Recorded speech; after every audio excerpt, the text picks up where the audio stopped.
और यह बात ज़हन में बिठा लें कि अब इलेक्शन होगा तो निजाम की तब्दीली के लिए होगा,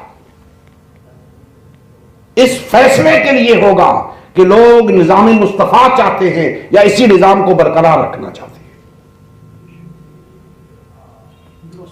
हमें निजाम की तब्दीली के लिए इलेक्शन की तैयारी करनी है।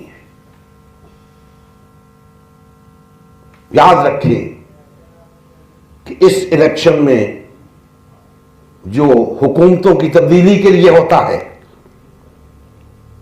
लोग इलेक्शन लड़ते हैं, शख्सियात इलेक्शन लड़ती हैं, लेकिन जिस इलेक्शन की बात हम कर रहे हैं उसमें निजाम इलेक्शन लड़ेंगे। निजाम के मुकाबले में निजाम होगा, पता चल जाएगा कौन किसके साथ है। कोई शख्स नहीं होगा